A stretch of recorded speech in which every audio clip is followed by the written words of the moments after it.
There we are. We are live. Hi, how are you? Happy Monday. This is Linda Downey, and I am here to talk to you a bit about patterns of looping thoughts and also depleting emotions, patterns of depleting emotions. And I want to talk today about kind of a soul perspective on that. We're always talking about nervous system. We're always talking about our beliefs and our stories and our mindset. This is a soul perspective. So I hope it gives you some brand new information to think about. So as you're joining, please say hello. Again, this is Linda Downey, and I'm a transformational health and spiritual coach. And tonight's conversation will be from a spiritual perspective. So I would love if you have any comments or questions, please pop them in and I'll answer them if I see them. And this is playing in multiple places. So if I don't see them, I will go back and find where your comments are and I'll make sure that I answer. But patterns of worry, anxiety, either in how you think or patterns of those kinds of emotions of sadness or depression or doubting and worry and how you feel. Both of those, thinking and feeling, can come in patterns that I've had clients that I've worked with that'll be like, I've had these for 50 years, or I don't really know why I can't go to sleep at night and I'm always worried, because there's really nothing terrible going on in my life. There's really nothing that I'm that need to worry about, but yet I can't stop. I can't seem to shut it off. Or I just don't feel happy. You know, my life is fine.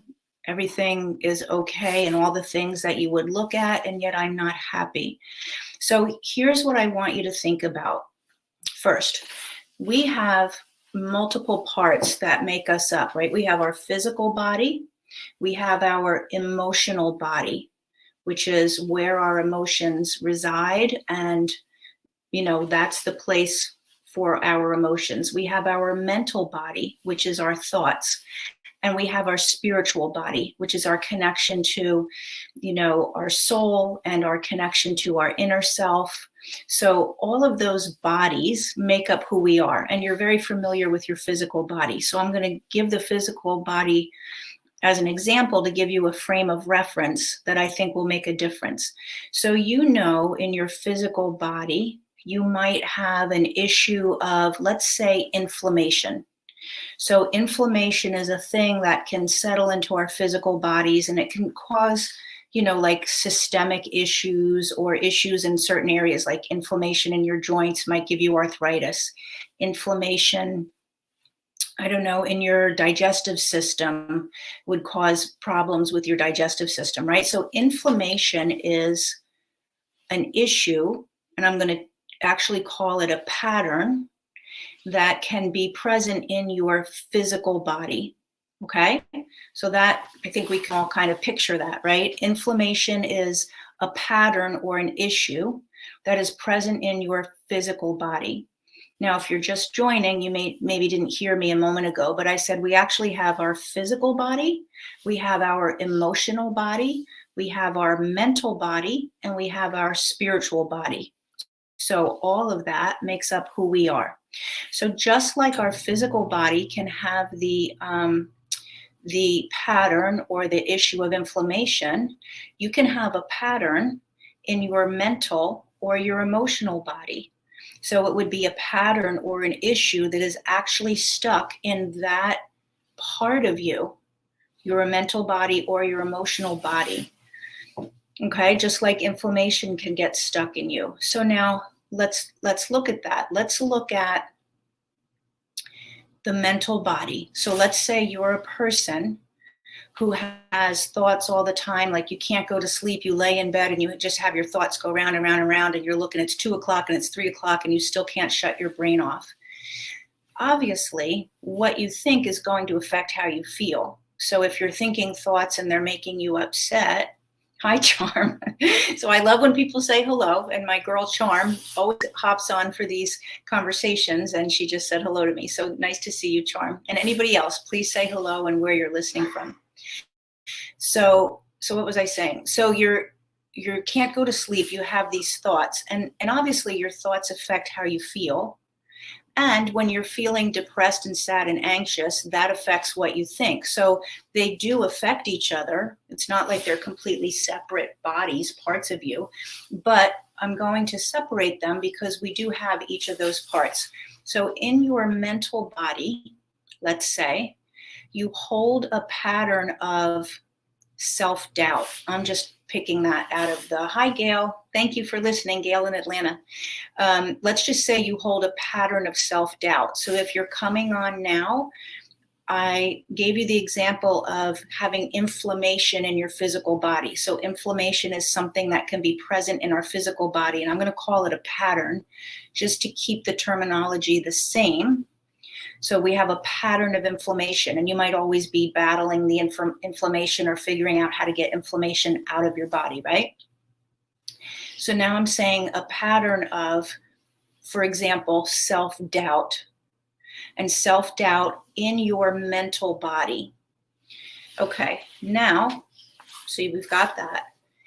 In our beingness, we have energy centers, and each of the energy centers, if you've never heard that before, I did a workshop last month on the energy centers. I talk about it a lot.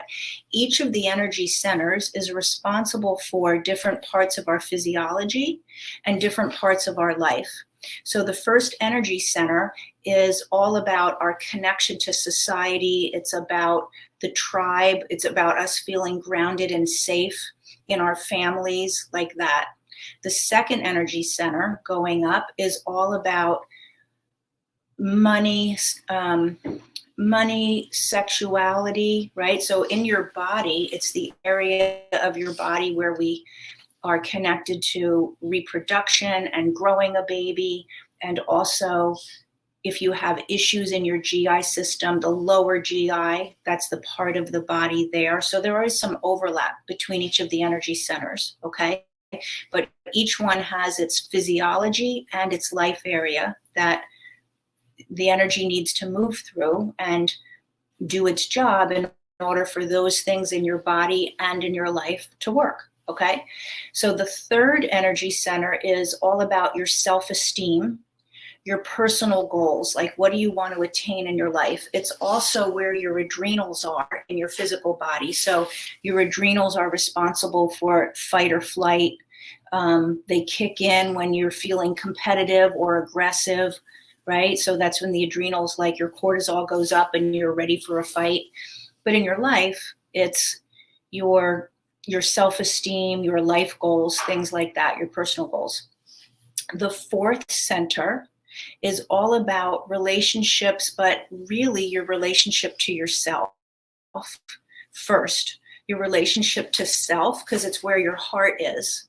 It also is all about your immune system in the physical body, but in your life, your relationship to yourself, and then therefore your relationships with others, because it is where your heart is. Your next energy center is all about your communication, how you express yourself. Do you feel free to speak up? Do you communicate well with your needs, anything like that? And in your physical body, it's your thyroid and this area here.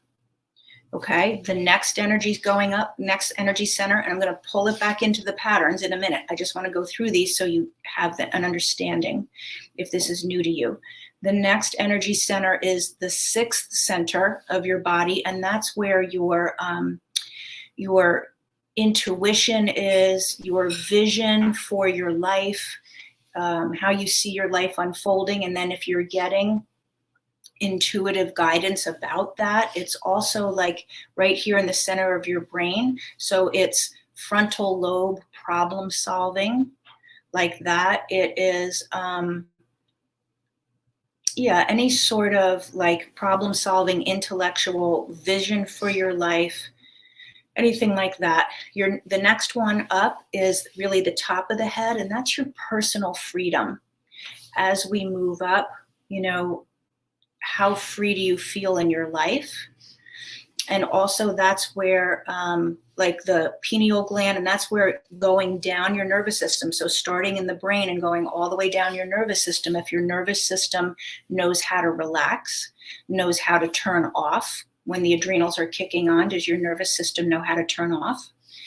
And then the last center, the eighth center, is at the top, and that's really your true common sense. So not different than problem solving and wisdom here, but like common sense and really connecting to God. Okay.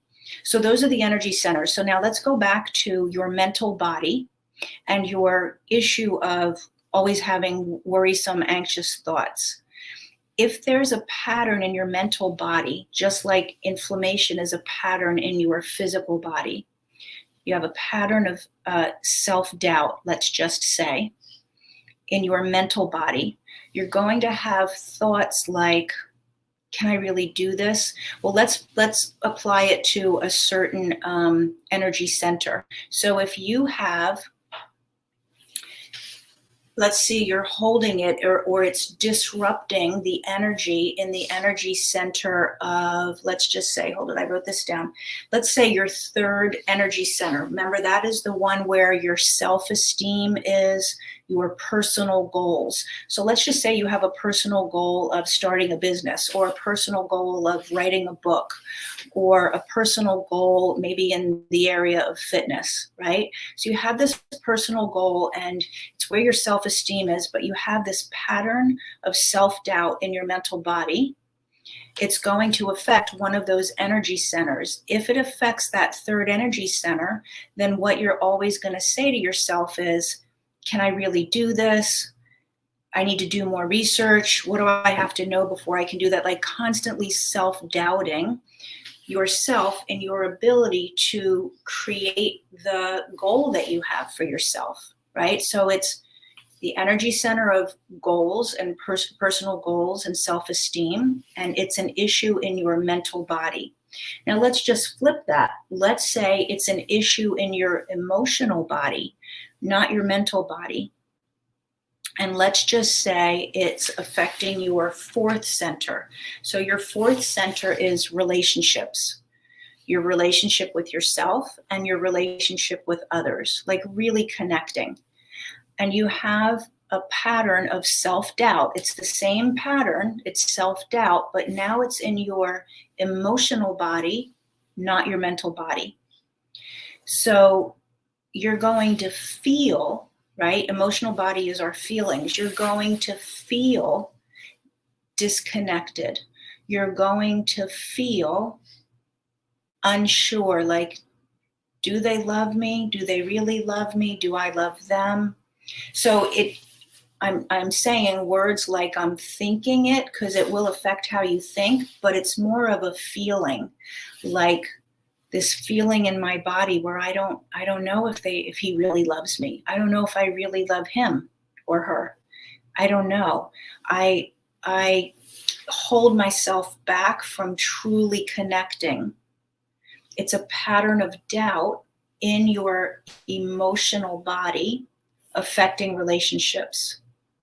The first example that I gave was a pattern of doubt in your mental body, how you think, challenging your goals.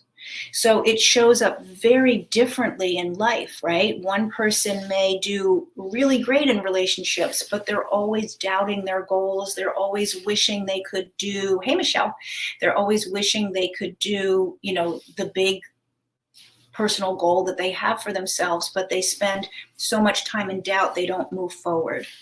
Or the other person may do great with personal goals, may be accomplishing all kinds of things, but never truly connecting with the people in their lives, or never really sure of giving and receiving love. It's both of those are patterns of self-doubt. One is showing up in our mental body and how we think. So it's like, I need to do more research. I don't think I'm ready yet. What else do I need to learn? Like always doubting. It's a pattern of self-doubt, right? So always doubting what's the next thing to do. The other one is always doubting the feeling of connecting and the ability to commit and to be related. Okay, so that's just two examples, but what I wanted you to know, the takeaway from this conversation is A lot of the times we do all of the things in the physical body, right? So again, remember, especially if you're just hopping on, we have a physical body, a mental body, an emotional body, and a spiritual body. And you can have issues, you can have stuck energy or issues or patterns in any one of those bodies. The example that I gave was in the physical body having a pattern of inflammation, because everybody can get that, right? So that's a physical body issue of inflammation. But you can have a mental body pattern or issue of, the example I gave was self-doubt. So if you're just hopping on, just because I can see the numbers going up, new people are hopping on. That's why I'm kind of recapping. You can go back and listen, but you can have a pattern of self-doubt that's showing up in your mental body, which means your thoughts. You never can really rein your thoughts in and actually get them to calm down. It's a pattern. And you're doubting yourself. It could be in any of the energy centers, wherever that energy is out of balance or messed up, that's where these patterns are going to affect. So the example that I gave was the energy center, the third one, which is your personal goals and your self-esteem. So you're always going to doubt yourself and not really move forward and attain what you want to attain. All right. And in the emotional body, pattern of self-doubt in your emotional body. And again, what you think affects your emotions, and your emotions do affect what you think. But where the pattern resides is what I'm talking about. So the pattern resides in your emotional body, a pattern of self-doubt in your emotions. And let's just say it's going to affect your fourth energy center, which is your ability to be related. And it starts with self-love, right? At the energy center, the fourth energy center is all about self-love as well as giving and receiving love to others. So if you have a pattern of doubt there, you're never really sure, do they really love me? Do I really love them? Are we really connected? It might show up as an inability to commit, like a commitment phobe, but somebody who has no self-doubt in their personal goals, right? So the reason I wanted to have this conversation with you is because when we do all the work just in our physical body, what do I need to do for my nervous system? Okay, I'm working on nervous system regulation, and I'm working on sleep patterns, and, I'm working on even how I think, my mindset, and how I relate to my past, right? All of that. But a whole nother place to look, a whole nother place, which is really a soul perspective, because these patterns are soul derived patterns. It's not like inflammation in your body. The inflammation comes from the food that you eat or toxins that you're exposed to or whatever it is. For these patterns, it comes from a misalignment with your soul that then causes patterns in these parts of your self, these parts of your being, which is your emotional body or your mental body. That's where these patterns show up, but it's in a misalignment with your soul that does that. So it's a tremendous place to work. I love doing that kind of work with my clients because it's such an aha place. And a lot of times, the work in our physical body is great, and that's all we need. But if that's not the case for you, if you're noticing, I've used all these tools and I've made progress, but why do I not connect? Why do I still feel unsure of myself? There's a pattern probably in those other aspects of you that needs to be cleared. The good news is you can clear it. You can totally do that. So that's the good news. Okay. So I would love if that triggered anything for you or it makes sense in some way. I would love to know. Please leave your comments and what your life experience is. And, if you've ever put that all together, like these are how my energy centers work. These are all the aspects of my being. And if I really want life to go how I would love for it to go and how I thought it was going to go, then I need to address all aspects of my being and what might be there. Okay? So thanks so much. I'm so glad that you listened in. I'm going to look forward to your comments or questions, anything that you have about that. If that's totally new for you, if you're like, What do you mean by emotional body or mental body? Or what do you mean by soul patterns that are affecting my life experience? Please put them in, and I'm happy to answer them. Okay? All right. I will see you over a cup of coffee, probably tomorrow morning. And you're welcome, Gail. Thanks for listening in. And later on this week, actually, I know on Friday, I have a partner in crime or a partner in conversation planned. We're going to talk about going from grief to joy, and how do you make that transition from living your life in grief into living your life into joy. So that's already scheduled for Friday, this kind of conversation. So I hope to see you there or over a cup of coffee some mornings this week. Okay? Have a great rest of your night. See you soon.